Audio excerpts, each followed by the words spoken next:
கர்த்தருடைய நாமம் பரிசுத்தப்படுவதாக. இந்த கால வேளையிலே ஒரு சிறிய தியானத்தை பார்ப்போம். நீதிமான்கள் யார் என்பதை வேதம் குறிப்பிடுகிறதை தெளிவாக குறிப்பிடுகிறதை நாம் பார்க்க போகிறோம். நமக்கு தெரிந்த வசனங்கள் தான். அடிக்கடி நாம் இந்த வசனங்களை பார்ப்பதுண்டு, படிப்பதுண்டு, யோசிப்பதுண்டு, சிந்திப்பதுண்டு. ஆனாலும் இந்த நாட்களிலே அதை குறித்தான ஒரு சிறிய காரியத்தை நாம் பார்ப்போம். நீதிமொழிகள் புஸ்தகம் 20வது அதிகாரம் 7வது வசனம் சொல்லுகிறது விதமாக, நீதிமான் தன் உத்தமத்திலே நடக்கிறான், அவனுக்கு பிறகு அவன் பிள்ளைகளும் பாக்கியவான்களாய் இருப்பார்கள். அப்போ நாம நீதிமான்களாய் நடக்க வேண்டும். நடந்தால் நமக்கு பின் வரும் சந்ததிகள் பாக்கியவான்களாய் இருப்பார்கள் என்று நீதிமொழிகளிலே வேதம் குறிப்பிடுகிறதை பார்க்கிறோம். ஆம் பிரியமானவர்களே, இந்த நாளிலும் நீதிமான்களுடைய காரியங்களை குறித்து நாம் பார்க்கும் பொழுது, நீதிமான்கள் எப்படிப்பட்டவர்களாய் இருப்பார்கள் என்று வேதம் தெளிவாக சொல்லுகிறதை பார்க்கிறோம். இயேசு கிறிஸ்துவை நம்பி அவருடைய கட்டளைகளை, பிரமாணங்களை கைக்கொண்டு நடப்பவர்கள் நீதிமான்கள் என்று வேதம் குறிப்பிடுகிறது. அவர்கள் கர்த்தருக்கு பயன்படுகிறவர்களும் நன்மை செய்கிறவர்களாகவும் சத்தியத்தின்படி நடந்து சத்தியத்தை மேய்ந்து கொள்வர்களாகவும் அவர்கள் ஞானத்தையும் நியாயத்தையும் பேசுகிறவர்களாகவும் இருப்பார்கள். இது வேதத்திலே சொல்லப்பட்டிருக்கிறது. அப்போ அவருடைய குணாதிசயங்கள், நீதிமான்களுடைய பண்புகள், குணாதிசயங்கள் எவ்விதமாக இருக்கும் என்று வேதமே சொல்லுகிறது. தேவனுடைய வார்த்தை சொல்லுகிறது. கர்த்தரை நம்புதல் முதலாவது, அவருடைய கட்டளைகளை கடைபிடிப்பது. நமக்கு ஆண்டவர் கட்டளைகளை கொடுத்திருக்கிறார், பிரமாணங்களை கொடுத்திருக்கிறார்.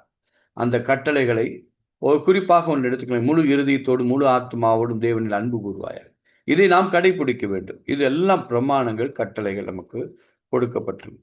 நன்மை செய்தல் மற்றும் நம்முடைய சத்தியத்தை பேசுதல். சத்தியத்தம் என்றால் தேவனுடைய வார்த்தையை பேசுதல். அப்போ சத்தியமானது தேவனுடைய வார்த்தையாக இருக்கிறபடினாலே அது பரிசுத்தமான வார்த்தை. அந்த பரிசுத்தமான வார்த்தையை பேசுவதற்கு நீதிமான்கள் மட்டும்தான் சத்தியத்தை பேசினால்தான் நீதிமான்கள் ஆக முடியும். அப்புறம் கிருபையும் மனதுருக்கம் கொண்டவர்களாய் இருப்பார்கள் என்று வேதம் சொல்கிறது. கடைசியாக உத்தமமாய் இருத்தல். இதைத்தான் இந்த நம்முடைய வாழ்க்கையிலே தேவன் நம்மிடத்திலிருந்து எதிர்பார்க்கிற காரியமாய் இருக்கிறார்.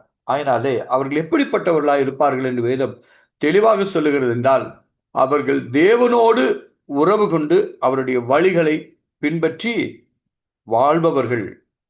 தேவனோடு உறவு கொண்டு அவருடைய வழிகளை பின்பற்றி, இப்போ நானே வழியும் சத்தியமும் ஜீவனமாய் இருக்கிறேன் என்று ஆண்டவராக இயேசு கிறிஸ்து சொல்லுகிறார். அப்ப அவருடைய வழியிலே அவரோடு உறவு கொண்டு நடக்கிறவர்கள் நீதிமான்கள் என்று சொல்லப்படுகிறார்கள் வேதத்தின் அடிப்படையில.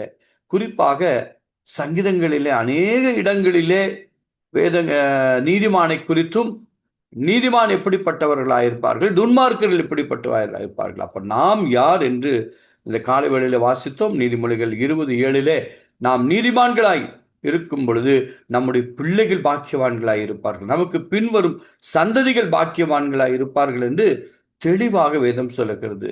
குறிப்பாக இந்த 37வது சங்கீதத்திலே அநேக அந்த அதிகாரம் முழுவதும் துன்மார்க்கனுடைய காரியங்களையும் நீதிமான்களுடைய காரியங்களையும் வெளிப்படுத்துகிறது, அறிவுரை கூறுகிறது வேதம். ஆயினால்தான் இந்த 37வது வசனத்திலே நீதிமான்களுக்கு என்று அநேக இடங்களிலே அதை சொல்லப்படும். அது பார்த்தீங்கன்னா நீதிமொழிகளிலும் அதை குறித்து சொல்லப்பட்டிருக்கிறது. புதிய ஏற்பாடிலே எபிரேயர் மற்ற பகுதிகளிலும் சொல்லப்பட்டிருக்கிறது. 1 பேதுருவிலே சொல்லப்பட்டிருக்கிறது. பாருங்க, கர்த்தருடைய கண்கள் 1 பேதுரு 3:12 சொல்லப்பட்டிருக்கிறது. கர்த்தருடைய கண்கள் நீதிமான்கள் மேல் நோக்கமாக இருக்கிறது என்று சொல்லுகிறார்.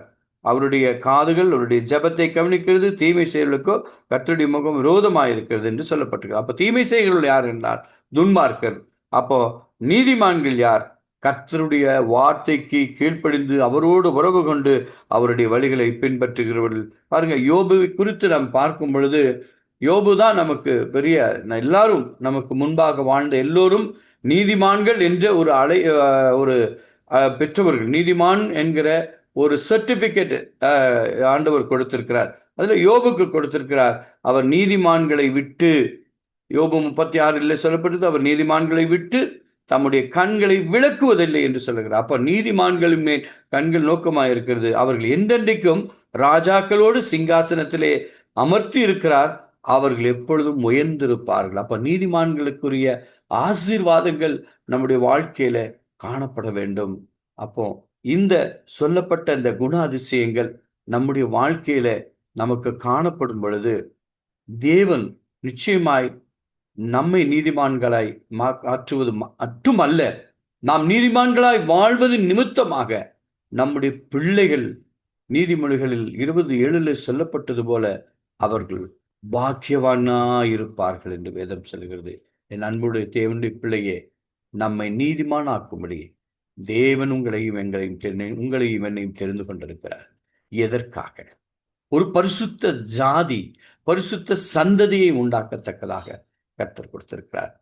நாம் ஆண்டவர் பார்த்து சொல்லுவார், சத்துருவை பார்த்து, உத்தமனும் சன்மார்க்கனும் நீதிமானாம் இருக்கிற யோபின் மேல் நீ கவனம் வைத்தாயோ என்று சொல்லுகிறார். என் அன்பு தேவனுடைய பிள்ளை, எந்த கால வேளையிலே கர்த்தர் நம்மை பார்த்து அந்த வார்த்தை சொல்ல வேண்டும், நம்மை பார்த்து சொல்ல வேண்டும். இதோ நீதிமானும் உத்தமனும் சன்மார்க்கமாக தேவனுக்கு பயப்படுகிறவனுமாய் இருக்கிறாரே என்று சொல்லி நம்மை பார்த்து சொல்லுகிற ஒரு நல்ல ஒரு சாட்சி உள்ளவர்களாய் வாழ்வதற்கு நம்மை அவர் தெரிந்து கொண்டிருக்கிறார். அப்படி என்றால் நீதிமான்களுடைய குண அதிசயங்கள் நம்மிடத்தில் காணப்பட வேண்டும். பிரியமானவர்களே, தேவன் நம்மை அதற்காக அல்லவா அழைத்தார், நமக்காக அவர் தெரிந்து கொண்டார் அல்லவா, நம்மை தெரிந்து கொண்டார் அல்லவா. அந்த தேவனை நீங்கள் ஒருபோதும் கைவிடாதீங்க.